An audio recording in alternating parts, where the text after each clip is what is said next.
can I talk about my near-death experience? A near death, you nearly died. Many times, but can I tell you about one? Many One time. times. What Oh, the Allah. fuck? Okay. What? When I was younger, I had my appendix removed. تعرف شنو appendix? هي داك الزنطيط اللي عندك في your الزايد. اه الزايدة in your intestine. يس الزنطيط I call it الزنطيط انا But زنطيط. I had to have it removed by surgery. اها So let me tell you the whole story. At first, I was at school and I got this really bad stomach ache and I was feeling horrible and I was throwing up.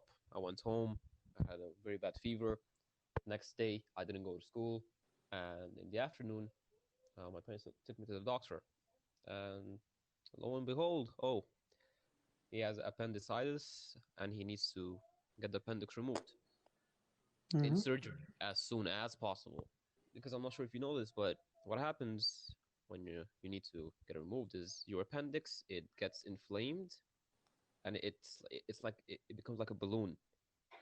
And if it ruptures or if it explodes inside of you, it could be very, very lethal. It could be very Shit. bad for you. Okay. Continue. So you need to get removed as soon as possible. A few hours later, I'm in the operation room, and I'm chilling. And the doctor looks at me and he's like, "Oh, say the shahada." Like I'm like What the I'm fuck? about to. That's No. It's something I asked him to tell me. Like I told him before you give me the anesthesia, before you put me to sleep, tell yeah. me Okay. But because like I don't. you said how old were you? I was younger. I think I was 15 or Oh, 16. that's not that. I thought like you were 6 or something. Okay. Yep. No. Yeah. Keep going. المهم, actually, I was definitely 15. I was 15. Yeah. I was 15, and so he was like, "Okay, I'm about to put you to sleep." And I was like, "Okay." I said the shahada, and things started moving around. Things started moving funny, and just like that, I'm gone. Mhm. After what feels like 5 hours, I slightly open my eyes, and I see a very bright white color. I see it's so bright. It's like everything's white.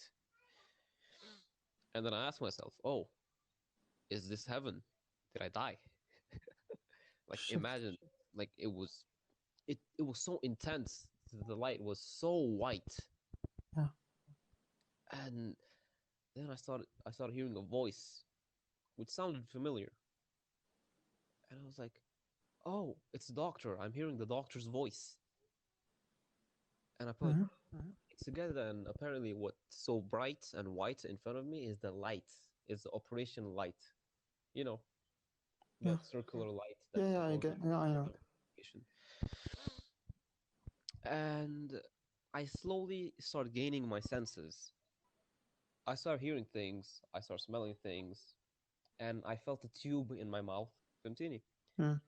The more I gained consciousness, the more I started feeling. But just like sleep paralysis, I could not move, I could not say anything, but I could feel everything. Shit. Continue. Yeah. By that time, I thought, the operation is over.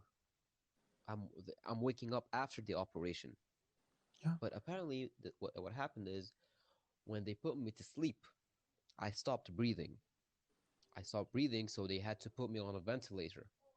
Okay. Continue. Mm. So there was this tube in my throat. Like imagine having a tube inside of your Fuck. throat, Yes. Uh huh. and you cannot move, so you cannot breathe. دابا تخيل معايا, like hold your breath. How long can you hold your breath? A little less than a minute, I guess. But when you hold your breath, it's like you voluntarily stop breathing. You Yeah. Yeah. voluntarily Yeah. hold your breath. But what if it's involuntary? Like even if you want to breathe, you cannot breathe. You cannot you cannot inhale. You're gonna get tired in a matter of like seconds. That's what was happening to me. Like I couldn't breathe. I couldn't do anything. And I think the tube that was in my throat, I think the doctor was blowing on the other end of the tube. Okay. And every time he blew in the tube, I felt my chest go up, get filled with air. And it felt good because I was finally getting air. Okay. And then he would stop blowing and my chest would inflate and all the air would go out. And I would feel like, oh, I need air. Like, why'd you stop blowing? Wallah, and it was that tube in my throat. It was so painful, and it was a very horrible experience. And after some time, I think I blacked out again, and I came back, but I still couldn't move.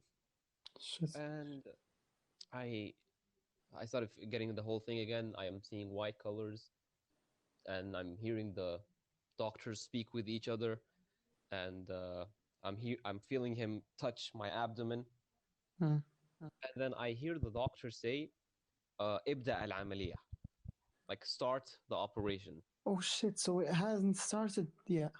وانا كيسحب لي زعما the operation is over صافي سالينا. What the fuck? So when they said that, when the doctor said that to the other doctor, Yeah. I was like, what? كيفاش? But I'm feeling everything. So I feel him like touch my abdomen. The You could place where feel him open you up. wait, I'll get to that. Shit. I felt him put his hand where he's about to cut, and when I felt his hand, I told myself, Mu'taz, if you're gonna go back to sleep, you better do it now, because if you don't, bad things are about to happen. Holy shit. So I feel him touch that area, and I feel this very cold metal touch me. And when it touched me, I felt like, okay, Safi, my heart is gonna drop. And he started like cutting me up, and I felt it. I literally felt everything. I felt it all of it. That's so Like fucked up. you feel it all, and you want to move, you want to reflex, you want to push him, you want to do something, but you can't. You cannot move. Oh, fucked up. That's so felt- fucking fucked up. I didn't. I literally. I can feel pain, Anna, even though I wasn't even there. Holy shit, that's so fucked up. It was bad. I felt the tears falling from my I felt the tears falling on the side of my face. Like, shouldn't you be drugged or some shit? Oh, I was drugged, but later on when I woke up from the operation, apparently when they put me to sleep, I had a problem with my breathing. Yeah. So they needed to lower the drug. dosage, Oh, the yeah. anesthesia, so I can breathe on my own. And it wore off, I guess. Fuck. And as a consequence, I could feel everything, but I could breathe on my own, I guess. Holy shit. Yeah. It was Dude, so bad. That's so fucked up. But when I woke up, the first thing I said is water. I want to drink water. I want water. Damn. And there's the alhamdulillah salama, like good morning, you just woke up, alhamdulillah salama. And I was like, nah, I want water. Or my parents. And when I saw my parents, I saw my mother first, and I was like, Mom. First thing I told my mom was like, Mom, I felt everything. And I started crying. Dude. Fuck. That's so it was a traumatizing experience. That's even worse than a ghost story. After that, my life changed. I never saw life the same, because at that moment, when I saw the light and everything, I believed. Do you know what it means to believe you're dead? I believed, I believed I am dead. Yeah. And then you realize, oh, you're not dead. Yeah, that fucks with you. That really fucks with you. Yeah, shit. It's not like, oh, maybe I'm gonna die. Oh, this is risky. Oh, this is dangerous. I am dead. I believed it.